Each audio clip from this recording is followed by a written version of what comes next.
एक बात जो मैं हैवी टर्नआउट देखता हूँ, उसका एक कारण मैं देख रहा हूँ कि हरियाणा में महिलाओं का मतदान पुरुषों से शायद ज़्यादा हुआ होगा। डिटेल्स अभी तक मेरे पास पहुंची नहीं। और उसका एक प्रमुख कारण है शराबबंदी का भारतीय जनता पार्टी और एचपीपी का वचन। शराबबंदी के बाद को लोगों ने काफ़ी सराहा है, स्वीकार किया है और उसकी ओर उन्होंने दिया है। दूसरी बात, परिवर्तन की चाह। तो परिवर्तन की चाह, ये लोगों की इच्छा और शराबबंदी का हमारा नाता और विकास के साथ एक प्रकार से बंसीलाल का नाम जुड़ा हुआ है। हरियाणा में विकास नाम की चीज़ के साथ बंसीलाल आइडेंटिफाइड है। तो लोग भी चाहते हैं कि भाई पिछले 20 साल से कुछ हो ही नहीं रहा है, भजनलाल का करप्शन वगैरह। तो बाकी जो नेशनल मुद्दे थे वो प्लस एडिशनल ये 2-3 बातें।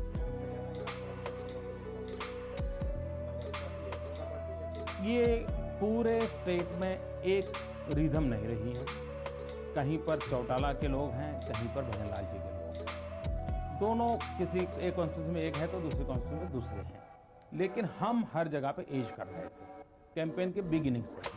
और जैसे ही समझौता डिक्लेयर हुआ, भारतीय जनता पार्टी और एचपीपी एकदम से अब चले गई।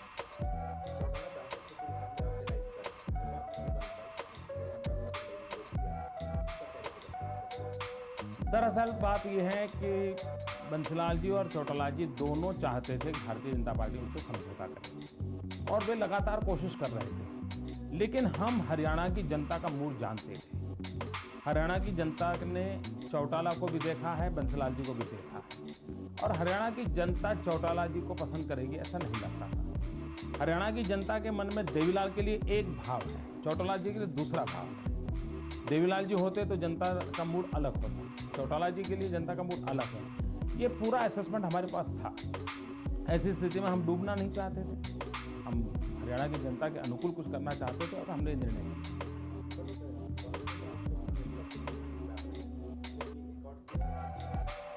ऐसा है कि बंसीलाल जी भारतीय जनता पार्टी के खिलाफ नहीं रहे।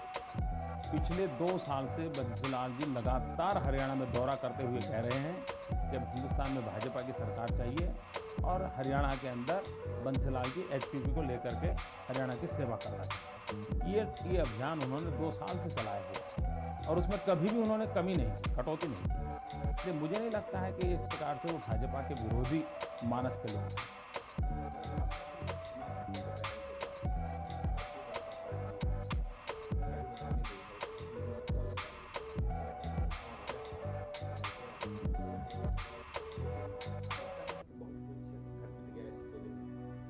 मुझे लगता है कि उमा जी ने स्वयं ने रियलाइज किया है, उन्होंने क्षमा मांगी है और अब उसके विषय में कुछ कहना उचित नहीं है।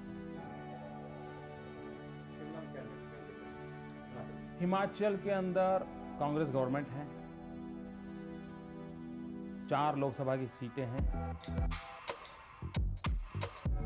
भारतीय जनता पार्टी आज 3 सीटों पर बढ़त पे हैं और 1 सीट पर हम काफ़ी अच्छी फाइट दे रहे हैं। हमारी फाइट है सुखराम जी के साथ और वहाँ करप्शन के मुद्दे को लेकर के हम लड़ाई लड़ रहे हैं। लेकिन वहाँ अभी कुछ क्षेत्रों में चुनाव बाकी है और आज के पोलिंग का जो रिपोर्ट्स मेरे पास है उससे लगता है कि सुखराम की हालत बहुत ख़राब है। संभावना मैं देख रहा हूँ कि हिमाचल की 4 सीटें भारतीय जनता पार्टी इस बार विजयी बनाएगी और बहुत बड़ा वो रिकॉर्ड होगा। आज तक के हिमाचल के इतिहास में ये रिकॉर्ड होगा। मंडी में हमें कोई समस्या नहीं है। मंडी में नहीं, कुल्लू और मंडी टफ नहीं है। हमारी फाइट बड़ी तेजी से हुई है। अभी चुनाव उसका आधा बाकी है ना। कुछ पोलिंग बूथ है जहाँ बर्फ गिरी हुई है, वहाँ पोलिंग 30 को है। हिमाचल के अंदर प्रमुख रूप से एक मुद्दा है, नंबर 1 परिवर्तन की चाह, नंबर 2 अटल जी के प्रति पूरे हिमाचल के लोगों का एक अतिशय प्रेम का माहौल और तीसरी बात है केंद्र सरकार के द्वारा पिछले कई सालों से लगातार हिमाचल को अन्याय, हिमाचल की भावनाओं को उधेड़ना, इन बातों को लेकर के लोग उखड़ गए हैं और हिमाचल के साथ कोई न्याय नहीं हुआ है सेंट्रल गवर्नमेंट से। काफ़ी उनकी मांगे वैसी की वैसी डिब्बे में पड़ी है और हिमाचल की कांग्रेस की लीडरशिप हिमाचल की समस्याओं को लेकर के दिल्ली के साथ बात तक करने की उसकी हैसियत नहीं रही और उसके कारण हिमाचल के लोग बहुत नाराज हैं।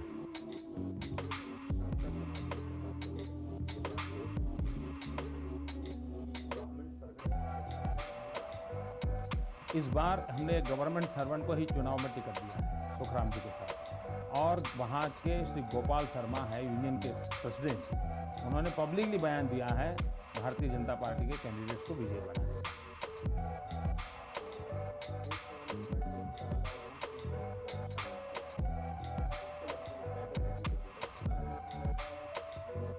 प्रारंभ में अचानक जब समाचार मिलते हैं तो कार्यकर्ता के मन को थोड़ा प्रश्न उठता है, लेकिन आखिरकार हमारी पार्टी में कार्यकर्ता इस बातों को समझते हैं कि हमने एक बहुत बड़ी लड़ाई लड़नी है, तो कभी कभी हम विभीषण का भी सहाय ले लेते हैं और हमने लिया है।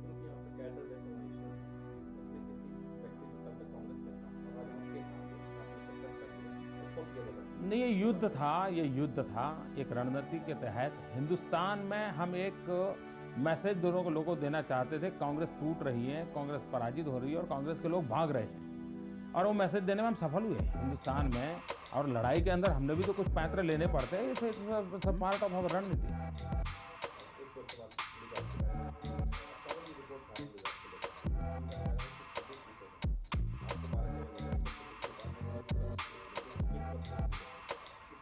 नहीं, पहले हम लोग 20 थे, 26%। मैं अभी भी मानता हूं आज हिंदुस्तान के अंदर देश में कांग्रेस की सरकार बदलने का जो माहौल बना है वो गुजरात में 89 से बना हुआ है। गुजरात की जनता 89, 91 and this is the third election 96 Congress को उखाड़ फेंकने के लिए वोट कर रहा है।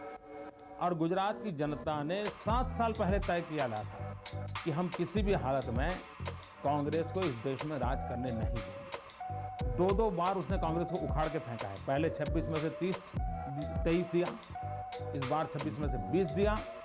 गुजरात की जनता का मूड आज भी कायम है, वो किसी भी हालत में कांग्रेस को टॉलरेट नहीं करता है, वो कांग्रेस को उखाड़ फेंक देगा।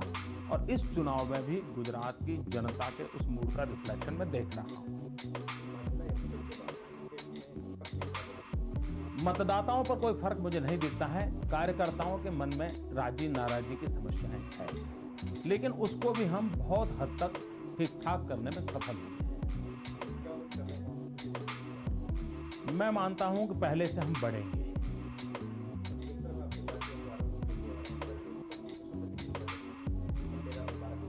मैं अखबारों के सर्वे में एक बात पे डिफर होगा। अखबारों के सर्वे के आधार पर ही मैं कह रहा हूं कि आज वो 20% वोटिंग वोट बता रहे हैं। 20% वोटिंग वोट ये चुनाव के अंदर 2% भी वोटिंग वोट बहुत बड़ी ताकत है। शासन को यहां से यहां कर सकते हैं। अब जो 20% वोटिंग वोट होता है तो वो वोटिंग वोट रूलिंग पार्टी का नहीं हो सकता है। अगर वो रूलिंग पार्टी का वोट होता तो कब का ही डिसाइडेड होता।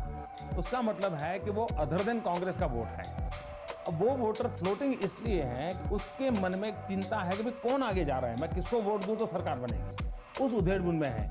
और आज उसको लग रहा है कि भारतीय जनता पार्टी का घोड़ा नंबर 1 पे है, फ्रंट रनर हम है।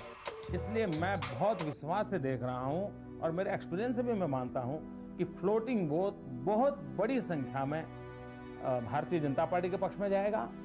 फ्लोटिंग वोट बहुत बड़ी संख्या में एक्टिवेट होगा और वो सारी इस धारणाओं को, एनालिसिस को गलत निकालेगा और भारतीय जनता पार्टी को पूर्ण बहुमत देगा।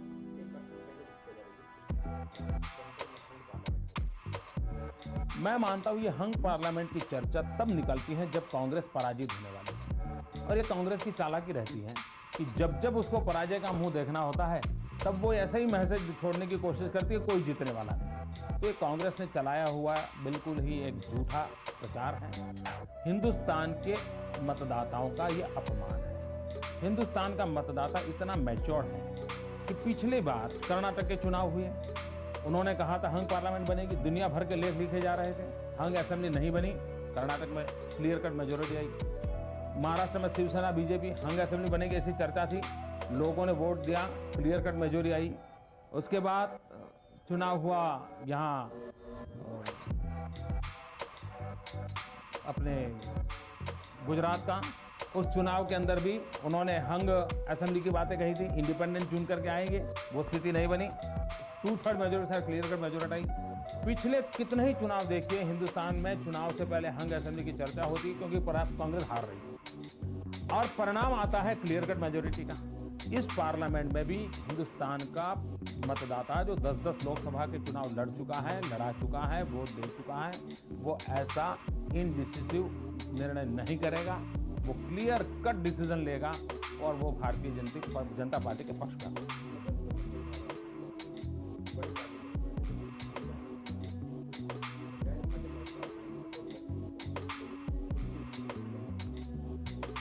भारतीय जनता पार्टी का पीछे हटना का कोई सवाल ही नहीं उठता है। इस बार भारतीय जनता पार्टी न सिर्फ बड़ी पार्टी बनेगी लेकिन बहुमत के साथ बड़ी बनेगी। इसलिए नरसिम्हा राव का क्या होगा और अदर पार्टी का क्या होगा वो तो सोचने का सवाल ही नहीं उठता।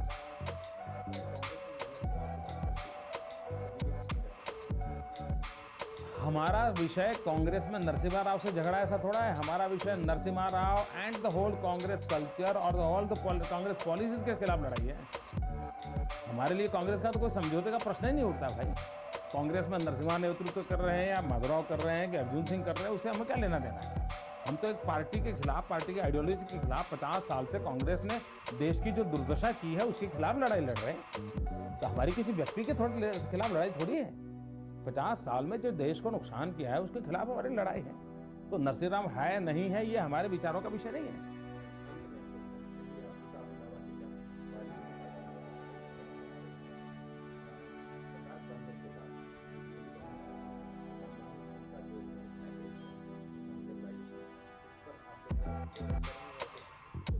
देखिए, भारतीय जनता पार्टी ने अपने मैनिफेस्टो में साफ कहा हुआ है, हम मिनिमम ग्लोबलाइजेशन के पक्ष में हैं, मैक्सिमम लिबरलाइजेशन के पक्ष में हैं। हम इस देश में उन मल्टीनेशनल्स का स्वागत करते हैं जो देश में मॉडर्न टेक्नोलॉजी को लेकर के आते हैं, देश के इंफ्रास्ट्रक्चर को ठीक करने के लिए आते हैं, देश के पोर्ट्स के फील्ड में आते हैं, वेलकम।